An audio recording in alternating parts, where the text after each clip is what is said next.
Hi, it's Wasabi. Welcome back to the channel. Today's battle's on the Lakefield map, and we've got Spitball from Big Daddy Clan. It's in the T29, which you're quite familiar with, I would hope. Tier 7 heavy tank in the US line. And this is a Tier 6, Tier 7 battle, so he's top tier. And Spitty has got 2 marks of excellence on the gun barrel, so I believe he'll do well. Let's get back to Spitball's view.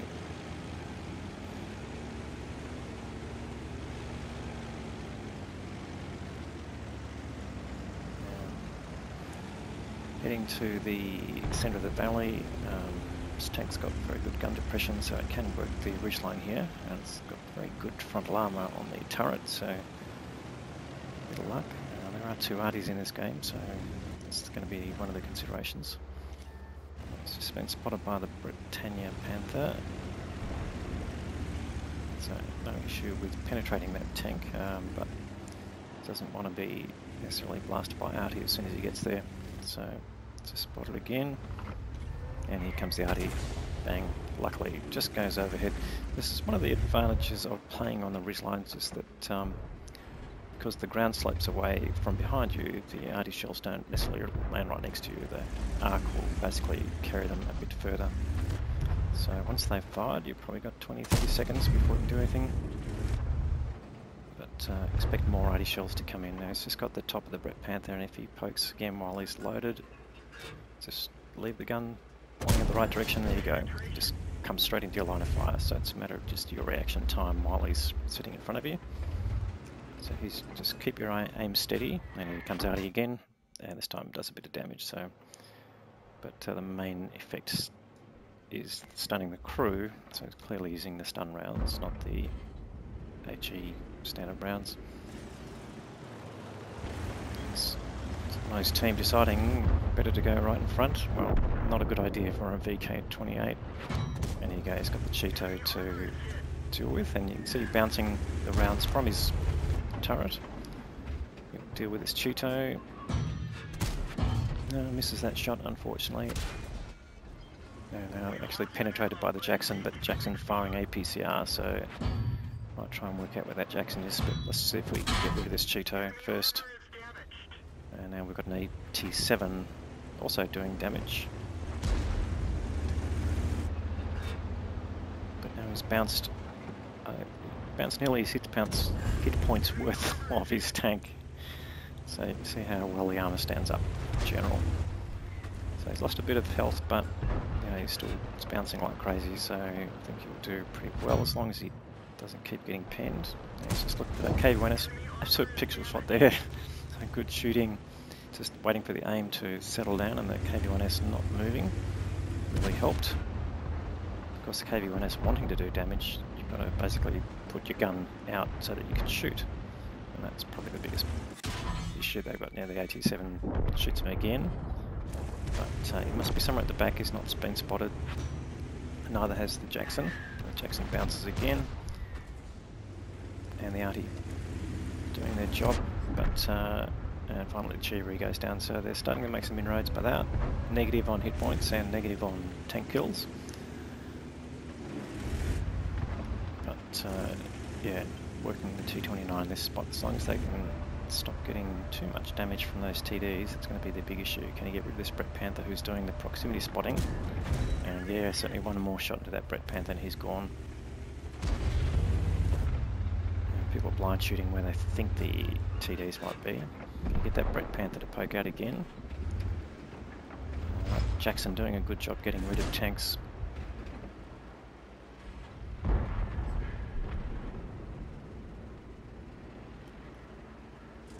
And the kill total has just gone up dramatically. They're now 5 tanks down. And with some advice coming in about how to play this position. But be able to see how Spitball plays. Now, another T29 going in there to basically take some hits and make sure that Spitball gets preserved. That's a nice play there. Lost some health there, but not necessarily a bad thing there. And And here we go, the Lancer player deciding that the whole team is full of losers, so fairly typical attitude. And finally, Brett Panther strolls into his gun line and he manages to get rid of it. So there goes the proxy spotter. I assume, however, if they do go over the centre, they will get spotted from the back, but it's not a given, and at least the arty won't necessarily be lined up with them. But Spitball deciding, alright, they've lost the complete city side, so let's go back and defend the base, because there's not much more tanks on the line they've just come off. They've got rid of the KB1S, GRE, the Brett Panther, and so there's only the TDs at the back, so they're not really a threat in terms of movement. So the team basically rolling back here to defend what's likely to come in from either the road from the lakeside, or to come from the city. So here we go, AMX-12T already come up. He's going to regret his choices, and he gets taken out almost straight away. So a bit of bad luck there, Mr. 12T, but you just walked into a whole nest of tanks, so it's always going to be a bit of a problem. And mobility not helping there. Now he's got enemy T29 in his hull, which he gets, and the other T29 doesn't get a shot into his hull, so that's worked out pretty well. Now the IS in the back taken out by the other T29 in his team, so great shooting there and really great team play. And now he's got no way he can farm the remaining damage on, but he's got to be aware there's the AT7 is actually pushed up from the back, so here's me saying the slow TD is not going to do much. But he needs to start getting rid of tanks, and he's got rid of the OI. That Tiger 1, well, he actually landed a damaging hit there, and with standard AP, so clearly he's exposing a bit too much of his tank, but he gets the revenge there on the Tiger 1 by putting in a nice shot. Yeah, and got the AT7 there just being a worry. It's him and his other T29 teammate to stay alive, and they can try and get rid of these tanks up the back. Tiger 1 just poking out a bit from the rock there. Does he want to put it in a blind shot? Well, he's certainly making sure of his hits by using APCR. Oh, he's got the side of the turret on the T29 and gets the kill, so that's really fortuitous. And one more shot in that Tiger 1 and he is gone. And yeah, there he is, just coming out front of it. It's not going to last here, and he gets killed. So Spitball is now racked up 4k of damage, and he's blocked 2.5k, but they're still behind. There's just him and the other T29 and a T3485 without any hit points. And then he's got the AT7. He's not going to give up his APCR rounds, so goes through the lower plate there. But he's got to get a few hits into this AT7 and not take anything in return. Luckily the other T29 gets a shot in, and the AT7 decided to take out the absolutely lowest hit point and weakest tank firing back at him. Although maybe that was his only target.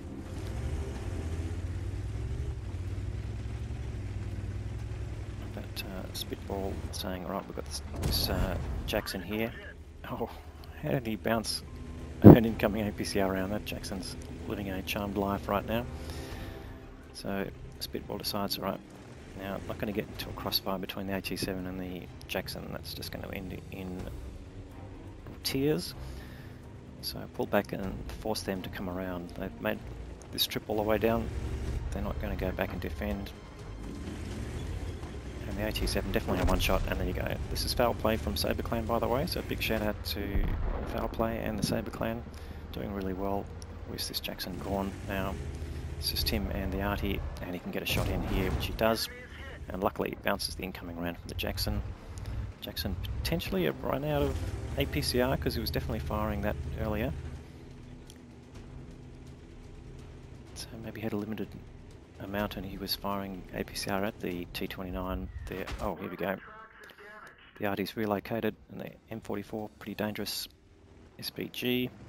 Managed to do some damage, and he could potentially take out Spitball, so the best thing that he can do is get unspotted. Oh, and there's the M44 going through the village.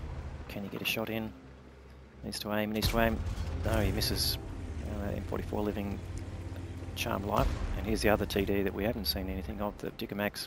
No, he's got the M44, he'll get the shot in here, and he gets the kill. So starting to make amends here. He's by himself now, unfortunately. The Jackson's taken out foul play. So this is Spitball standing up now against these 2 TDs and 1 more remaining artillery, but hopefully the other artillery hasn't relocated. And he's got Jackson behind him who misses. Now what does he do? Does he turn around? He probably needs to turn around and face the Jackson. Jackson's a bit more nimble than the WOTCCASIA. WOTCCASIA will take a little while to move and relocate in terms of the gun because it needs to basically point the chassis. So can he get a shot in? And potentially, no, he won't one-shot this Jackson, but he does bounce in coming around. And needs to stay hull down here and just use his gun mantlet strength, and that Jackson's going to die for sure. Shoot it in the right spot and he'll go, which he does. So now just the WOTCCASIA to deal with at this end, and then to go back and kill the artillery, and then the artillery just missed luckily. So Spitball managing to stay in hold of his remaining 242 hit points. And it's interesting, heading this direction, so what does he think the WOTCCASIA is doing? It's not clear at this stage. Maybe he can afford to leave the WOTCCASIA behind. Just for the moment, and yeah, try and see if he can get rid of this Hummel first. Oh no, the WOTCCASIA is on base, alright, I've got to deal with that. He won't get to the Hummel and get back in time, so that's definitely changed his priorities.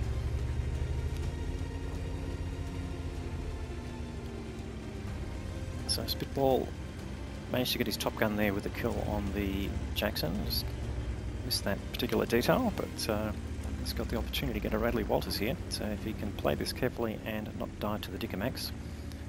Maybe the WOTCCASIA is not really aware of which direction he's going to come from, because well, he should be coming from this corner. But where is he that he needs to be spotted? So if he's tucked in, there's a good chance that Spitty can use his gun mantlet strength again and avoid showing his lower plate. And he will be protected from Artie, luckily, I think, when he gets around here. But he needs 2 shots in on, I think, on this WOTCCASIA to actually get rid of him. Oh, he's facing a different direction. So he gets the first one for free. No, he'll definitely have to do 2 more shots. So 350 hit points of damage. And the WOTCCASIA misses, which is good. And he can use this bit of rock to cover him and just shoot at the WOTCCASIA. And he high rolls, which is really nice. So manages to clear the WOTCCASIA out and decides to push on and use his momentum and not go down the valley, which, if you're not that familiar with this map, the valley has got really soft terrain, which most tanks slow down quite dramatically on, whereas the road here, oh, and he doesn't need to go too far. There's the Hummel. I didn't realise. How did he get there? Well, anyway, doesn't really matter. He's gone back to the garage, and that's the end of the battle. Great game there, Spitty. Let's go and look at the detail. Well, just look at that. Let's go through this in detail. High caliber reward for the most damage, 6.3k of damage as a tier 7. That is a massive game. Steel wall for blocking at least 1,000 hit points, and the number of hits, 2.8k of block damage. That is like almost 3 times the hit points of his own vehicle. 8 kills, has 1M, not just the Top Gun award, but also the Radley-Walters medal.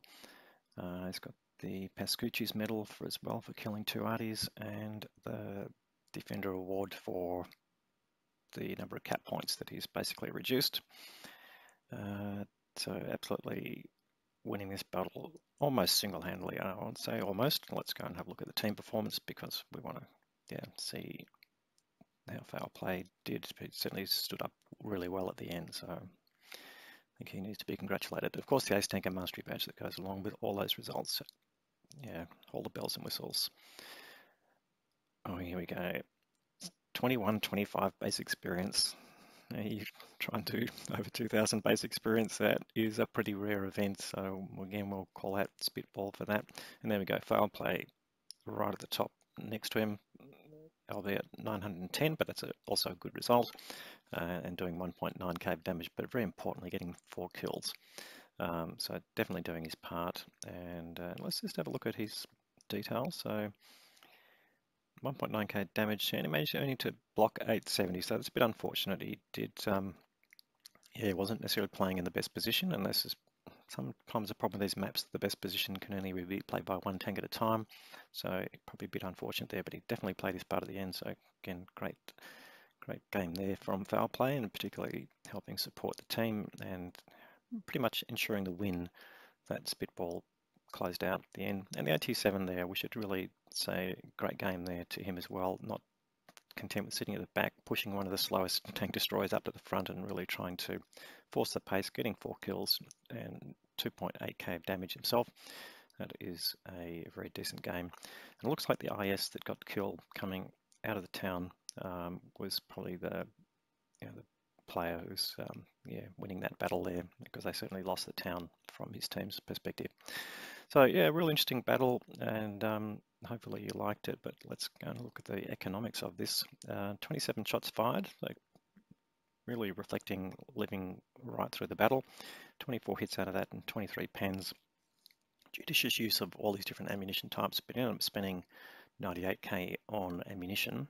However, he made a very slight profit of 6.8k. That's having some clan battle payments going along with it, which helped get a profit out of that. But yeah, I think we just call this out. This is probably one of the best battles in the tier that you'll see for a while. Certainly one that I've seen for a while. So great game there, Spitball. Hopefully you liked the video, and if you did, please give it a thumbs up. And if you haven't subscribed to the channel already, we'd like you to do that. It's going to be hard to say we'll have more great content to follow this one, but we surely will at some point. And thanks very much for watching.